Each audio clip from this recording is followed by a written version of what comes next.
Assalamualaikum warahmatullahi wabarakatuh. Alhamdulillah, alhamdulillahi rabbil alamin.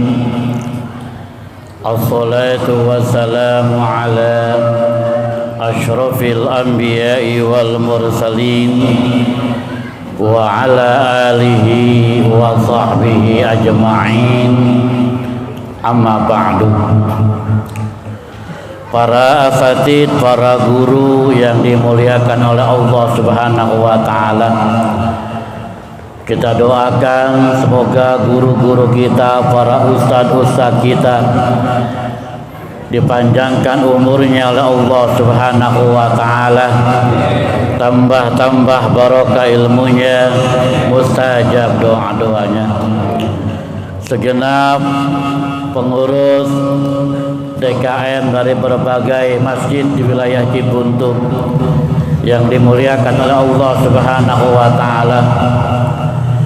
Orang tua kami Bapak Haji Misa, semoga senantiasa diberikan kesehatan oleh Allah Subhanahu wa taala. Shahibul maksud guru kita Bapak Ustadz Rodi dan juga para jemaah sekalian, semoga kita pada malam hari ini mendapatkan ridha dari Allah Subhanahu wa taala. Segala puji milik Allah yang telah mentakdirkan kita bisa bersama-sama berkumpul di tempat ini dalam agenda rutin kita pengajian PMTBR yang kita adakan setiap malam minggu dari masjid ke masjid, dari musola ke musola, yang berbetulan pada malam hari ini bertempat di musola Nurul Fadilah. Dan sekaligus agenda pengajian kita ini diniatkan oleh guru kita Bapak Ustadz Rodi, ialah marhaban, memberikan nama, mencukur, menggunting rambut putranya yang keberapa Ustadz Rodi? Yang ketiga, yang bernama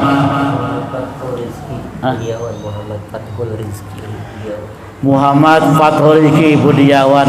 Kita doakan semoga ananda Muhammad Fathul Rizki Budiawan oleh Allah dijadikan anak yang soleh, yang menjadi sebab orang tuanya mendapatkan ridhonya Allah Subhanahu wa taala.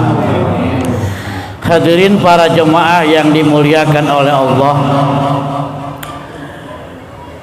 sepertinya materi pengajian saya berubah 180 derajat.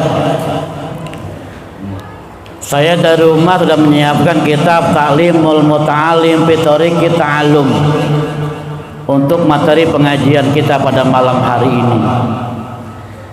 Tapi rupanya malam ini pengajian kita ada nuansa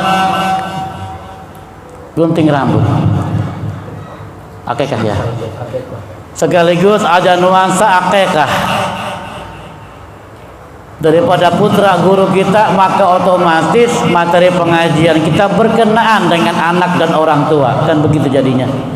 Supaya nyerap nih materi pengajian kita dengan nuansa yang ada sekarang ini. Bapak para jemaah yang dimuliakan oleh Allah Subhanahu wa taala,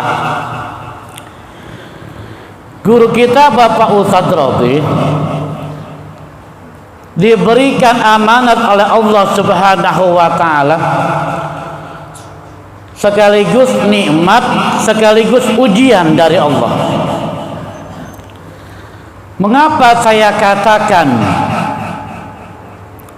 guru kita Ustadz Rodi ini diberikan nikmat oleh Allah sekaligus ujian oleh Allah? Pertama, nikmatnya beliau dikaruniai keturunan. Sementara di sisi lain, berapa banyak orang berumah tangga tapi belum diberikan keturunan. Betul begitu? Betul begitu? Apaan? Ya udah begitu bisa dia, biar cepat urusan kita ini. Ini kan nikmat Ustaz. Ya. Ini kan nikmat. Orang lain sampai bertahun-tahun berumah tangga pengen punya anak kagak juga dapat. Yang kagak pengen punya anak brojol lagi udah kayak kucing. Iya begitu. Nah, Ustaz Rodi dapat nikmat dari Allah ini. Di tengah orang-orang yang pengen punya anak belum dapat, tapi beliau udah 3 anaknya.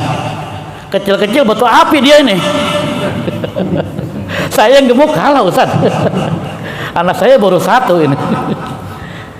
Saya pengen punya anak lagi, betul Pak. Udah 15 tahun loh anak saya. Minta sama Allah belum dikabulkan. Ustaz Rodi brojol lagi.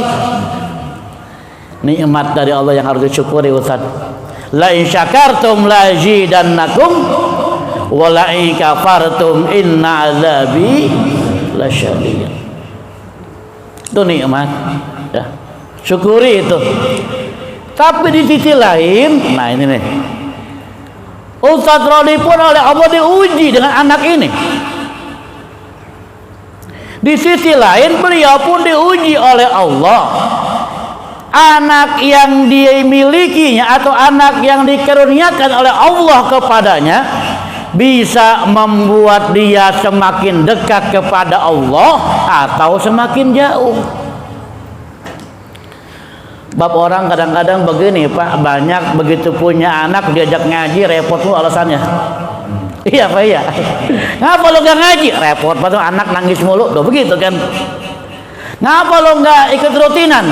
Ono anak lagi kurang enakan kan. Siapa? Anak, emaknya mah enak. Iya begitu. Terkadang anak jadi buat alasan. Nah ini dia ya. Berkurangnya istiqomah. Terkadang anak menjadi alasan berkurangnya ibadah kepada Allah Subhanahu wa taala. Yang biasanya rajin PMTBR, gara-gara punya anak lagi jarang-jarang datangnya. Kenapa? Repot sama anak. Maka lagi-lagi anak ini ujian dari Allah. Apakah bisa membuat kita semakin dekat kepada Allah atau membuat kita semakin jauh dari Allah Subhanahu. Bapak para jemaah yang dimuliakan oleh Allah Subhanahu wa taala. Karenanya Imamul Ghazali itu telah menjelaskan waladuka warduka. Pertama kata Imam Ghazali, waladuka warduka, anakmu adalah merupakan bunga-bunga kehidupan. Coba deh, orang habis kerja capek lelah seharian, apalagi punya anak baru pertama ya, anaknya masih kecil sedang lucu-lucunya, capek dia kerja, capek dia usaha, pulang ke rumah melihat anak itu hilang capeknya. Yang ada apa? Seneng. Betul gak begitu? Ya kan, kita pulang kerja seharian lihat anak, apalagi anak pertama kita sedang lucu-lucunya, seneng itu, hilang capeknya. Ngelihat bini cemberut nambah lagi capek kita.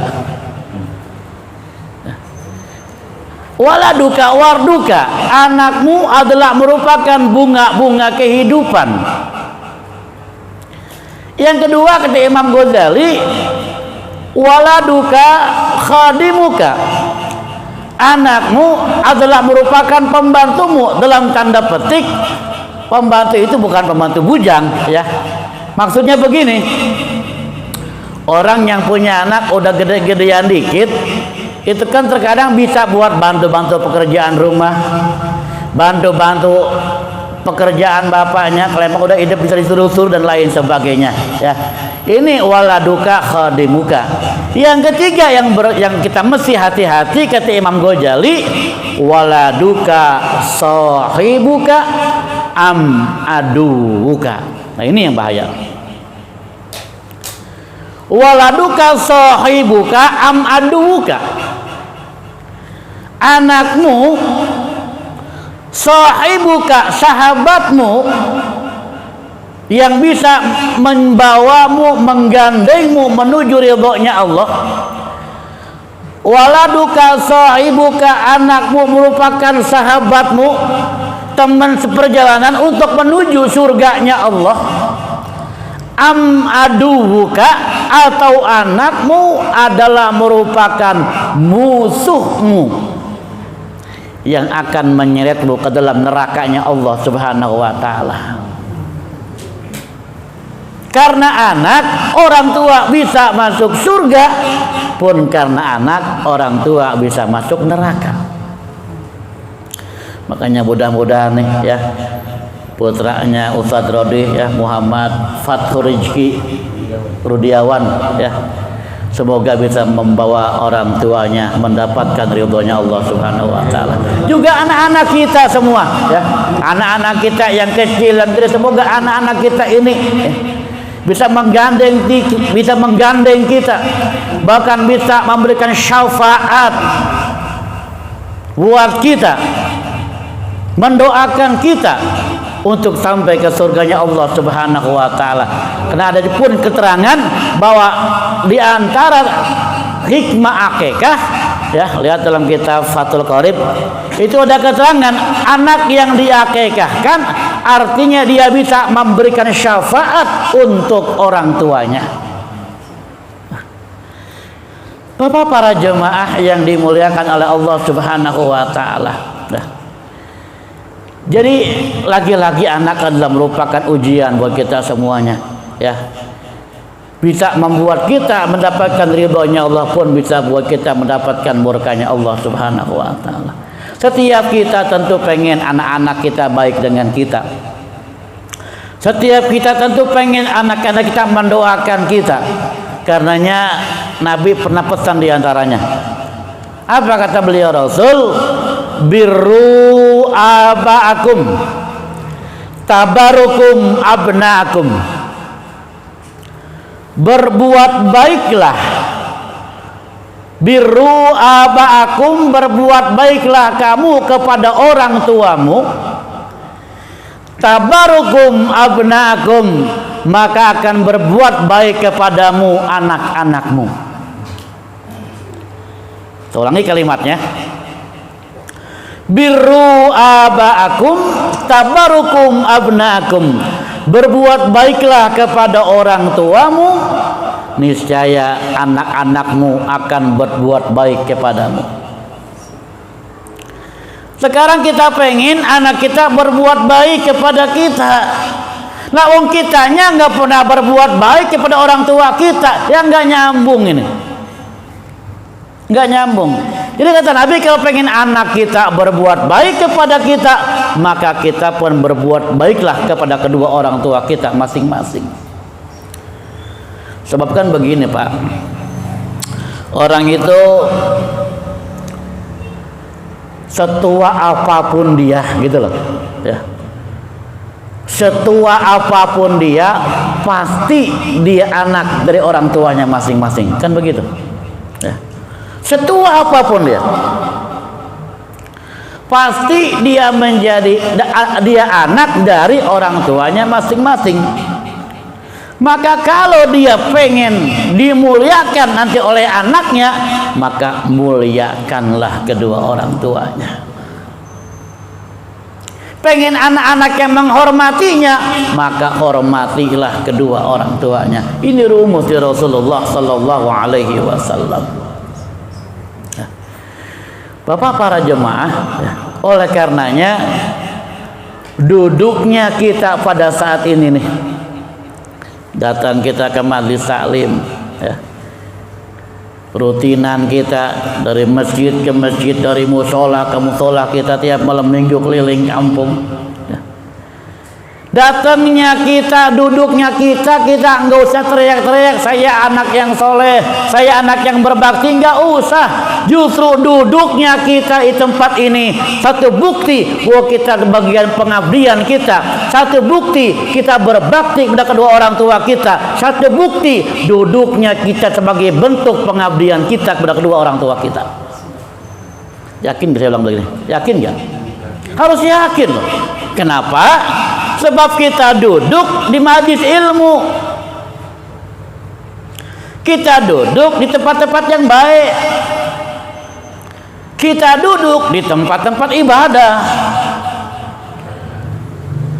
Apabila kita melakukan kebaikan, kita melakukan hal-hal yang berbuat baik, maka orang tua kita akan mendapatkan pahala dari apa yang kita lakukan. Kenapa? Kita termasuk anak yang soleh, melakukan kebaikan, mendoakan kedua orang tua, diakui atau tidak nanti ada doa kita baca ya, untuk orang tua kita. Dan duduknya kita ini artinya kita melakukan kebaikan. Oleh karena itu orang tua kita pasti bahagia, pasti ridho kita duduk di majlis-majlis seperti ini. Maaf para jemaah ya, tanpa kita teriak-teriak saya anak yang soleh, duduknya saja kita di majlis ilmu, itu bukti kita anak yang berbakti pada kedua orang tua kita. Amin ya robbal, amin ya robbal. Ya, itu. Berbuat baiklah kepada orang tuamu, niscaya anak-anak itu akan berbuat baik kepadamu. Ya, ini rumus Rasulullah Sallallahu Alaihi Wasallam. Jadi itu yang berbahaya kata Imam Ghazali. Anak bisa menjadi teman, anak bisa menjadi musuh. Oleh karena bagaimana supaya anak kita tidak menjadi musuh? Kata Nabi, alimu auladakum fa innahum mahlukuna min ghairi zamanikum. Ya. Saya ulangi kalimatnya. Alimu auladakum fa innahum mahlukuna min ghairi zamanikum. Didiklah anak-anak kamu, kata beliau Rasul, fa innahum, karena sesungguhnya mereka anak-anakmu, makhlukuna min ghairi zamanikum, mereka diciptakan untuk zaman yang bukan zaman kamu. Artinya begini, lagi zaman kita kecil, contoh orang tua kita nih, usianya berapa Ustaz? Ya. Sama beliau kecil barangkali tidak ada tuh anak-anak yang pada maghrib malam main-main di bawah tiang listrik. Ada nggak? Kagak ada. Kenapa nggak ada? Orang tiang listriknya juga nggak ada. Kagak ada. Zaman beliau kecil kagak ada tuh anak-anak main HP, main game di HP, nggak ada. Iya kan? Nah, artinya tantangan anak ketika dulu kita masih kecil dengan sekarang itu jauh lebih berat sekarang. Iya begitu kan? Lebih berat sekarang. Contoh gini lah, untuk kita umpama, ini saya ngasih umpama begini. Kita punya bekal umpamanya liter nih iman, umpama nih. Ini zaman beliau kecil guru kita. Sama zaman anak kita bekal imannya seliter juga. Ini bisa selamat nih, tapi ini bisa jebol. Paham nggak saya? Saya ulang lagi perumpamaannya. Ini umpama menggambarkan doang. Umpama iman kita segini nih, imannya nih sama-sama sebotol. Anak-anak dulu, anak-anak sekarang gitu loh ya. Ini anak dulu nih tahun 60-an, 70-an. Ini anak sekarang tahun 2000-an, milenial, 2020. Kadar imannya sama-sama sebotol umpamanya. Ini gambaran doang, bukan berarti iman begini ya. Ini contoh saja. Nah maaf, ketika dulu zaman dulu punya benteng iman segini bisa aman. Bab tantangannya belum begitu berat. TV apa zaman dulu mah nggak ada TV. Paling ada TVRI, mulainya 4:30 dulu mah. Iya, iya kan. Paling banter acaranya dari desa ke desa. Sambas, kalau pencapir itu. Iya, dulu. Tapi zaman sekarang dengan benteng iman sama dengan yang dulu, maaf bisa jebol. Kenapa? Tantangannya jauh lebih berat ketimbang dahulu. Tantangan zaman sekarang, masya Allah, belum dari TV, belum dari handphone. Anak sekarang udah pinter banget main handphone. Anak sekarang Nah, kalau cuma sama saja, maka khawatir bisa jebol. Artinya terus ditingkatkan, karenanya bahasa Nabi, alimu auladakum fa innahum mahlukuna min ghairi zamanikum. Bab anak-anak kita diciptakan bukan buat zaman kita. Paham maksudnya ini? Ya. Bukan buat zaman kita, buat zaman kita jadi anak-anak cuma sebegitu godaan tantangannya. Paling banter kita diomelin orang tua, sekolah pulang lambat gara-gara ngebak, kan begitu. Disusulin bawa sapu, ya kan ya. Anak sekarang barangkali nggak ngebak, main kolam renang. Tapi maaf tantangannya jauh lebih dahsyat, lebih berat godaannya. Nah, ini karenanya apa sih yang mesti diberikan? Quran memberikan pandangan kepada kita. Quran memberikan bimbingan kepada kita, ya. Dalam surat Luqman itu ya. Ya bunayya la tusyrik billah inna syirka la zulmun azim. Ini pesan Luqman kepada anaknya. Ya. Pendidikan tips dari Al-Qur'an, ya, yang digambarkan ketika Luqmanul Hakim memberikan gambaran kepada anaknya yang diajarkan, ya bunayya la tusyrik billah inna syirka la zulmun azim. Hai anakku, kata Luqmanul Hakim kepada anaknya, la tusyrik billah, jangan kau syirik kepada Allah. Inna syirka la zulmun azim, karena sesungguhnya syirik adalah merupakan kejoliman yang sangat besar. Maknanya apa? Maka pendidikan yang diberikan Luqman Hakim kepada anaknya, yang pertama pendidikan tauhid. Dalam tanda petik pendidikan agama. Itu yang pertama ditanamkan, pendidikan tauhid, pendidikan agama, pendidikan keimanan, pendidikan mengenal kepada Allah Subhanahu wa ta'ala, ya. Ini yang terpenting. Sebab maaf Bapak para jemaah yang dimuliakan oleh Allah Subhanahu wa ta'ala, ya. Kenapa yang pertama kali ditanamkan adalah pendidikan tauhid? Karena iman merupakan modal dasar kita kehidupan sebagai umat manusia. Makanya disunahkan ke anak yang baru lahir, ya, diajankan, ya. Ya kan, diajankan. Apa maknanya? Maka yang pertama dia dengar lafzul jalalah agar merasap kesanubarinya. Ini pendidikan agama yang terpenting. Dan kita tentu menyadari para jemaah, ya, bahwa sekarang ini memang yang namanya ngaji, ya, yang namanya ngaji cuma mesti hati-hati sekarang ini, ya. Jangan sampai salah memberikan pengajian kepada anak, dan jangan dilepas anak mengikut pengajian semuanya dia. Paham? Jadi kalau dulu barangkali masalahnya gampang, ya. Udah hatam kitab apa, sudah berapa kali hatam Al-Quran dan seterusnya. Tapi sekarang Bapak ketika ikut pengajian, lihat dulu pengajian bagaimana. Jangan sampai di bapaknya rajin tahlil, bapaknya doyan marhaban kayak tadi, anaknya membid'ahkan gara-gara salah ikut pengajian. Kan sekarang udah banyak begitu, Pak. Anak bertentangan dengan amalia orang tuanya. Kenapa? Karena anaknya ikut salah pengajian. Maka sampai ada bahasa begini, ya, bahasa begini kalau dilihat dengan kacamata yang salah akan menjadi salah, tapi kalau dilihat dengan kacamata yang benar akan menjadi benar. Begini bahasanya, orang mah lebih baik salah pergaulan ketimbang salah pengajian. Singkat kalimatnya, ya. Ini kalau dilihat dengan kacamata yang salah, bahasa ini akan menjadi salah.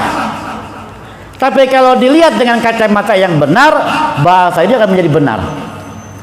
Bahasanya begini kalimatnya, orang mah mendingan salah pergaulan ketimbang salah pengajian. Bagaimana keterangannya? Begini,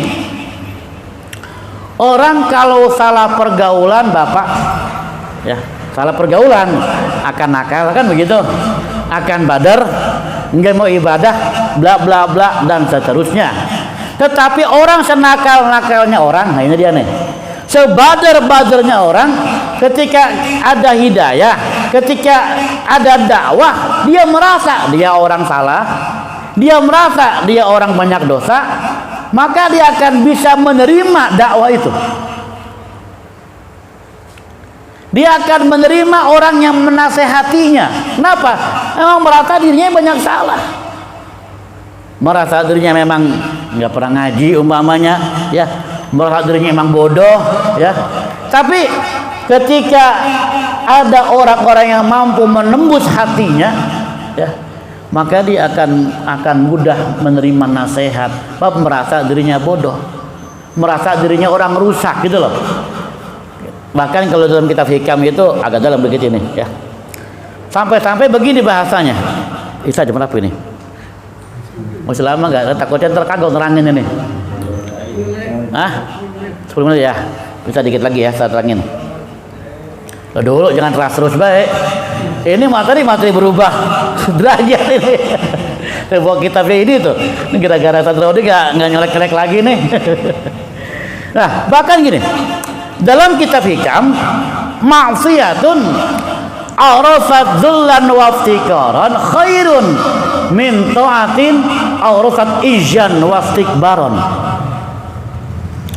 Perbuatan maksiat, perbuatan dosa, perbuatan enggak benar, arasat dzullan wa iftikaran, tapi membuat pelakunya merasa hina di hadapan Allah, membuat pelakunya merasa rendah di hadapan Allah, merasa dia orang banyak dosa, merasa dia orang hina, sering mabuk, sering judi, sering maksiat, merasa hina di hadapan Allah, hingga dia mohon rahmat Allah yang begitu khairun.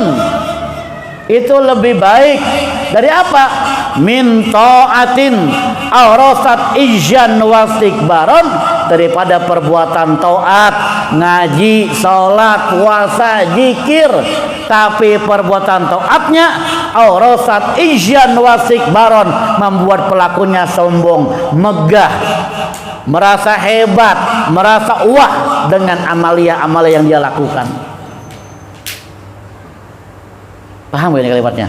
Jangan diartikan mendingan maksiat ketimbang sholat, bukan begitu pahamnya, ya. Kalau Bapak bilang mendingan maksiat ketimbang sholat, namanya salah paham, ya. Soalnya saya ulangi kalimatnya supaya nggak salah paham. Perbuatan maksiat yang membuat pelakunya ini nih, ya, merasa hina di hadapan Allah. Ya Allah, temu orang banyak dosa, judi sering, mabok, doyan, main perempuan, demen orang kotor, ya Rob, nangis dia kepada Allah, mohon rahmatnya Allah tuh, gara-gara maksiat yang dia lakukan gitu loh, ya, gara-gara judi yang sering dia kerjakan, gara-gara main perempuan yang sering dia kerjakan, dia merasa hina di hadapan Allah, hingga dia mohon rahmatnya Allah, ampuni ya Rob, munajat kepada Allah. Itu lebih baik tuh maksiat begitu tuh, ketimbang sholat, zikir, ngaji, tapi sombong dengan ibadahnya. Bukan neraka kayak gua nih rajin ngaji di PMTBR umpamanya, ya enggak, merasa sombong dengan amaliyahnya, membuat dia merasa dirinya lebih baik ketimbang orang lain. Ini kan yang bahaya, ya.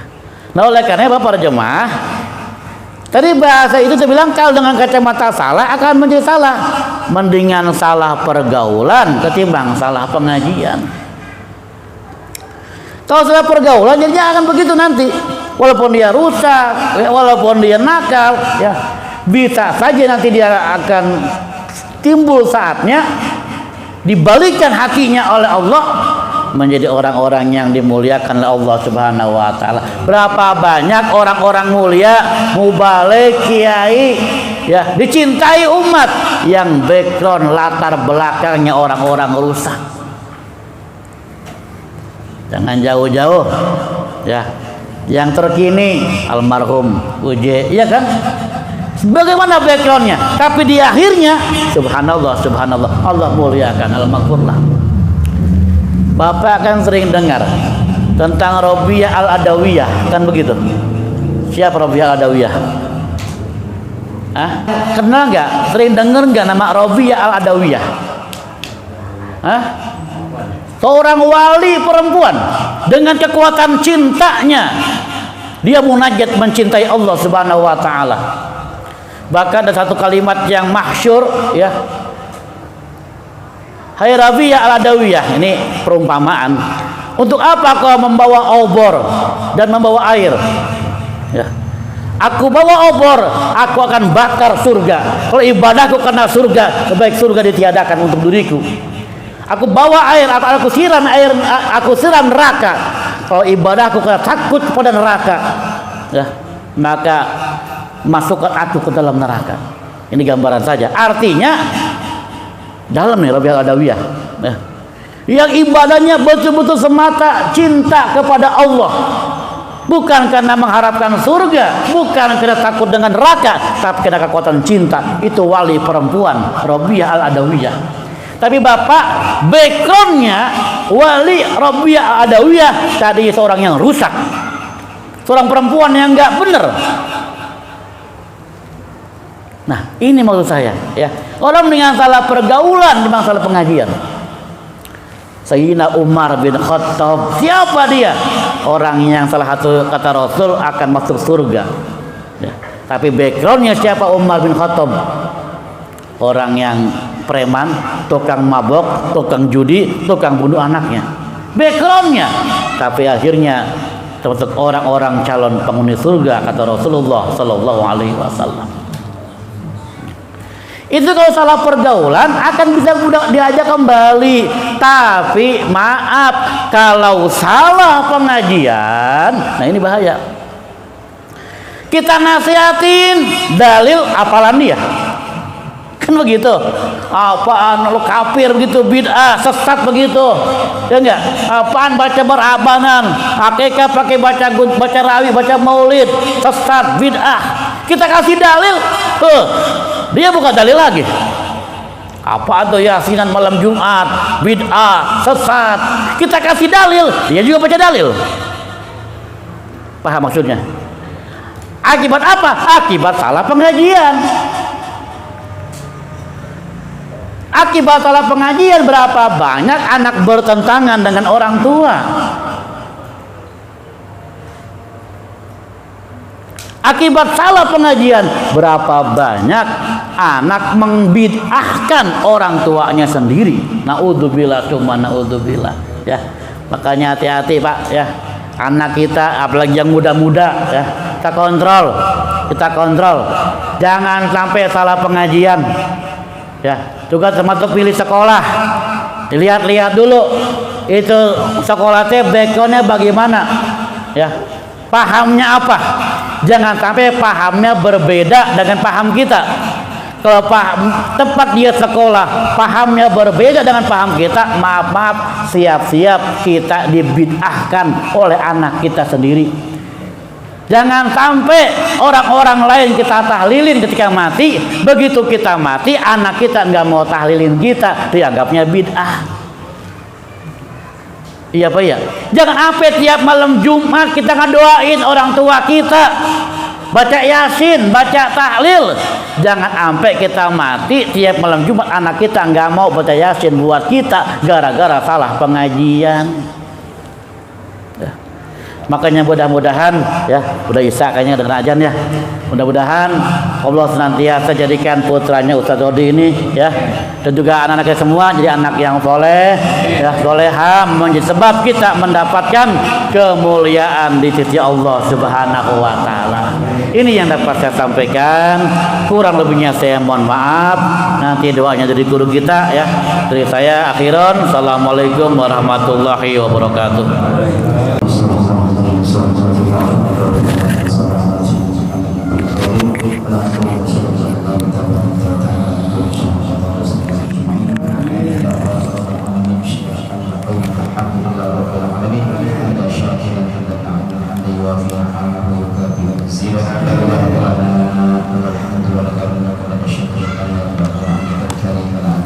Allahumma salli wa sallim ala sayyidina